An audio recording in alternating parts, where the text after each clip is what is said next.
Eu fiz uma enquete há 2 semanas sobre um fato em que uma acusada foi presa em flagrante por ter supostamente subtraído 2 pacotes de macarrão instantâneo, 2 refrigerantes e um pacote de refresco em pó, bens avaliado no valor de R$ 21,69. Perguntei ali na enquete se o fato era materialmente atípico ou se havia ali um estado de necessidade. E aí nós vamos entender no vídeo de hoje, o objetivo é explicitar o que se considera uma atipicidade material e o que se considera um estado de necessidade em caso de furto famélico. E veremos que há distinções jurídicas a respeito desses temas. No caso concreto, a acusada foi presa em flagrante. Essa prisão em flagrante foi convertida em prisão preventiva pelo juízo de primeiro grau, por considerar preenchidos os requisitos do artigo 312 do Código de Processo Penal. A defesa impetrou um habeas corpus perante o Tribunal de Justiça de São Paulo. O Tribunal de Justiça Paulista denegou a ordem de habeas corpus e a Defensoria Pública Paulista então impetrou um habeas corpus substitutivo de recurso ordinário perante o Superior Tribunal de Justiça.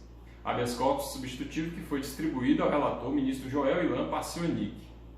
O ministro relator conheceu desse habeas corpus substitutivo e concedeu a ordem para colocar a acusada em liberdade, reconhecendo a atipicidade material da conduta a ela imputada. Então, primeiramente, vamos tratar da questão em torno do habeas corpus substitutivo. O que se trata desse habeas corpus, se é aceito ou não pelo STJ. Vimos que o Tribunal de Justiça de São Paulo prolatou uma decisão colegiada, um acórdão. Contra esse acórdão, em sede de habeas corpus, caberia a interposição de um recurso ordinário em habeas corpus, direcionado ao STJ. O STJ, nesse caso, faria as vezes de uma corte de apelação. Ocorre que a Defensoria Pública Paulista, por questão estratégica e visando conferir maior celeridade ao resultado do julgamento, ao invés de interpor um recurso ordinário em habeas corpus, impetrou diretamente um habeas corpus substitutivo de recurso próprio perante o STJ. E o STJ tem jurisprudência no sentido de admitir, excepcionalmente, conhecer de ofício de habeas corpus substitutivos de recurso ordinário para constatar se há constrangimento ilegal imposto ao paciente. E este foi o caso dos autos. O ministro relator conheceu de ofício desse habeas corpus substitutivo de recurso ordinário e analisou a tese sustentada pela Defensoria Pública. Então, feitas essas considerações introdutórias sobre o habeas corpus substitutivo, vamos falar sobre o objeto da enquete, que trata da questão em torno da tipicidade material, do estado de necessidade nos casos de furto famélico. O que se considera um crime, né? Como é que a gente pode considerar um fato da vida como um fato delituoso? Há que se observar alguns requisitos, alguns elementos. O crime tem alguns elementos. O crime tem que ser um fato típico, um fato antijurídico, ou seja, um fato ilícito, e um fato culpável. Dentro do fato típico, nós temos ainda alguns elementos, que é a conduta. Há que se ter uma conduta praticada por um agente, há que se ter um resultado dessa conduta, há que se ter um nexo de causalidade entre a conduta e o resultado, ou seja, o resultado deve advir da conduta do agente, e por fim, deve ser examinada a tipicidade, que é o 4º elemento do fato típico. Então, temos que observar se há um fato típico, antijurídico ou ilícito e culpável. No caso dos autos, a acusada foi presa em flagrante por ter supostamente praticado um crime de furto, um crime contra o patrimônio, sem violência ou grave ameaça. O crime de furto está previsto no artigo 155 do Código Penal. Então temos ali, inicialmente, o preenchimento desse primeiro requisito. Havia ali, então, um fato típico. A acusada praticou, em tese, um crime de furto, um crime contra o patrimônio, subtraiu coisa alheia móvel, sem violência ou grave ameaça. Então, o primeiro requisito está, em tese, preenchido. Temos aqui a tipicidade, né? Dentro do fato típico, vimos que existe a conduta, o resultado, nexo de causalidade e a tipicidade, que são elementos do fato típico. Dentro da tipicidade, temos a tipicidade formal e a tipicidade conglobante. Então, vimos que ela, em tese, praticou um fato tipicamente formal, um fato previsto em lei como crime, um furto. Então, está preenchido o requisito da tipicidade formal.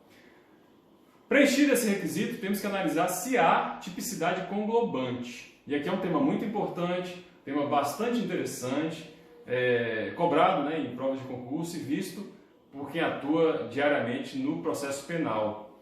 O que se entende por tipicidade conglobante? Não basta, para que seja imputado um fato a um agente, a tipicidade meramente formal.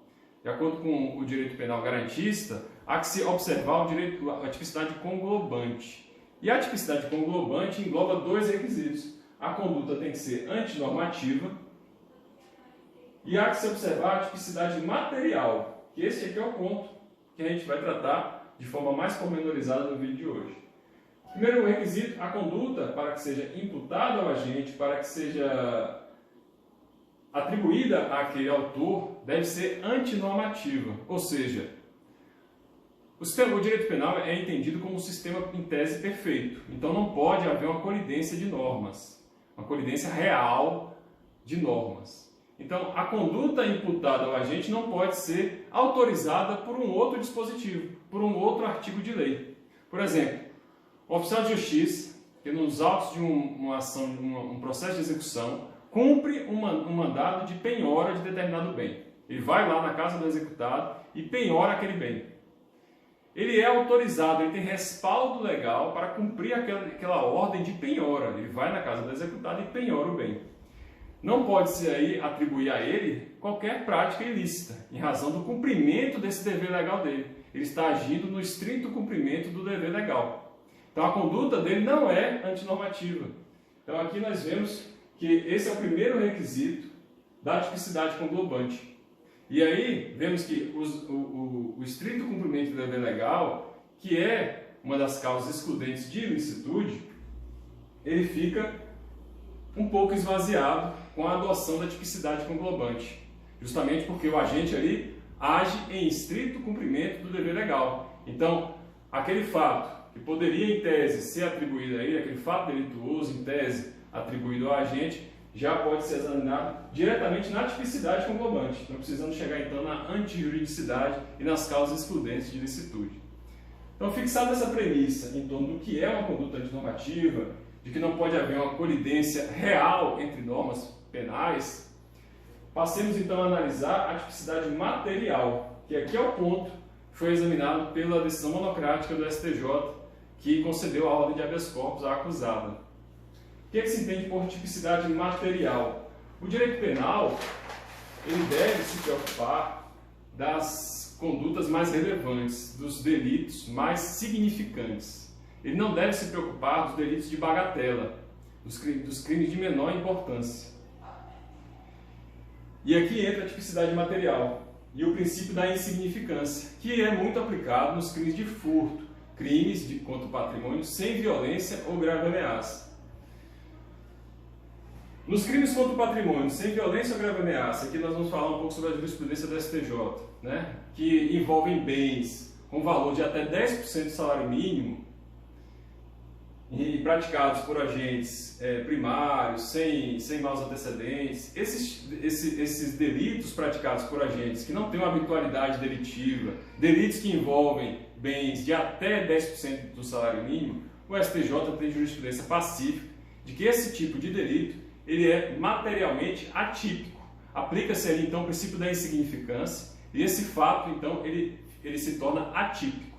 E aí, esse crime, essa imputação delitiva, ela então deixa de subsistir. E foi justamente isso que concluiu o STJ no caso concreto. Ele concluiu pela atipicidade material da conduta. E aí nós vamos ver uma questão importante. O STJ ele fixa alguns requisitos para que seja aplicado o princípio da insignificância. Além da questão em torno do valor do bem subtraído, que tem que ser de no máximo 10% do salário mínimo, há que se observar esses 4 requisitos.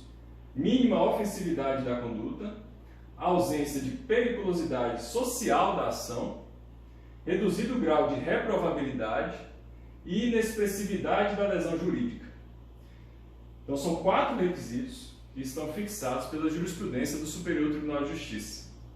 No caso concreto, e aqui eu vou analisar, eu não analisei o processo, eu analisei a decisão do STJ e vou falar com base na decisão do STJ. Na decisão do STJ, o ministro relator menciona que o Tribunal de Justiça de São Paulo negou a ordem de habeas corpus sob o fundamento de que a acusada já havia praticado outros crimes de furto, teria então uma habitualidade delitiva.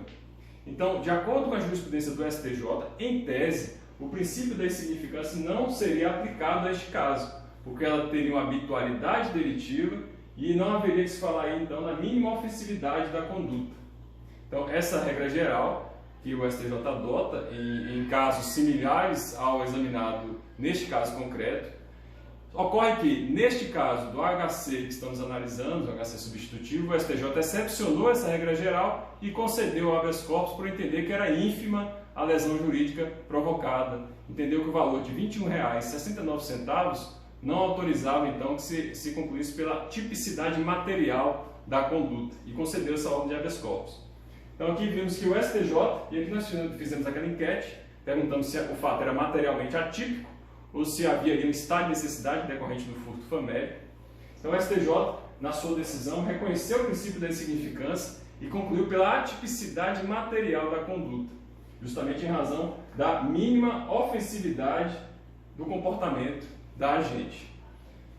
Ocorre que, imaginemos que o STJ, neste caso, tivesse aplicado sua jurisprudência, sedimentada, de que nos casos de habitualidade delitiva não se aplica o princípio da insignificância em relação aos crimes de furto. O que nós iremos analisar então? Teremos então superado o primeiro requisito. Crime, nós vimos que tem 3 requisitos: fato típico, antijurídico e culpável. Então estaria preenchido a questão em torno do fato típico. O fato então é típico, formalmente típico, materialmente típico, de acordo com a jurisprudência do STJ. Caso o STJ tivesse seguido sua jurisprudência e concluído pela tipicidade material do delito imputado a acusado, e aqui nós vamos emitir um juízo de valor pessoal, superamos o fato típico, passaremos então a analisar se a conduta é antijurídica ou ilícita. E aqui eu vou emitir um juízo pessoal em relação à causa excludente de ilicitude do estado de necessidade. Concluído que um fato é típico, passamos então a analisar se esse fato é ilícito. Então, suponhamos que determinado agente tenha matado uma outra pessoa, praticado um crime de homicídio. E aí nós temos então que analisar se há alguma causa excludente de ilicitude. As causas excludentes de ilicitude estão previstas no artigo 23 do Código Penal. E são basicamente 4 as previstas legalmente, legítima defesa, estado de necessidade, estrito cumprimento do dever legal e exercício regular de direito. Então essas são as causas excludentes de ilicitude. São causas que tornam um comportamento que a princípio era ilícito em um comportamento lícito. Então é legítima defesa, estado de necessidade, estrito cumprimento do dever legal e exercício regular de direito. Artigo 23 do Código Penal. E aqui nós trataremos do estado de necessidade. Suponhamos que o STJ tivesse superado esse primeiro requisito, concluído que havia ali, então, fato típico, o STJ então passaria a analisar se o fato é antijurídico ou ilícito. O que diz o artigo 24 do Código Penal, que dispõe sobre o estado de necessidade? Considera-se em estado de necessidade quem pratica o fato para salvar de perigo atual, que não provocou por sua vontade, nem podia de outro modo evitar, direito próprio ou alheio, cujo sacrifício, nas circunstâncias, não era razoável exigir-se. Então, o agente, de acordo com o artigo 24 do Código Penal, ele pratica um ato em estado de necessidade quando ele atua para salvar de perigo atual, direito próprio ou alheio, cujo sacrifício não era razoável exigir-se. Lembramos ali que o acusado foi preso em flagrante por supostamente ter subtraído bens para consumo próprio. 2 refrigerantes, 2 pacotes de macarrão instantâneo e um pacote de refresco em pó. Então, no meu entender, caso o STJ houvesse concluído pela tipicidade do crime, esse fato se tornaria lícito em razão do estado de necessidade decorrente do furto famélico. Haveria então a prática de um furto famélico, um fato praticado com o escopo de consumir o bem para a subsistência própria, ou seja, haveria o preenchimento dos requisitos do artigo 24 do Código Penal, estaríamos diante, no meu entender, de um estado de necessidade decorrente do furto famélico. Esse fato, que era típico, ele passaria então a ser lícito, com base nessa causa excludente de ilicitude prevista no artigo 24 do Código Penal. Então, essas são as considerações que eu trago aqui em relação ao conhecimento de habeas corpus substitutivo de recurso ordinário, falamos primeiramente sobre esse tópico, e também em relação à tipicidade material, tipicidade conglobante, que abrange aí a necessidade de a conduta seja antinormativa e materialmente típica, E falamos também sobre a questão em torno do furto famélico, que autoriza o reconhecimento do estado de necessidade. Então tínhamos aí dois argumentos muito bons para alegar nesse habeas corpus, tanto a questão em torno da tipicidade material, quanto subsidiariamente a observância e o preenchimento dos requisitos do estado de necessidade decorrente do furto famélico. O STJ, como eu disse, concluiu pela tipicidade material da conduta da agente em razão da inexpressividade da lesão jurídica provocada. Um forte abraço.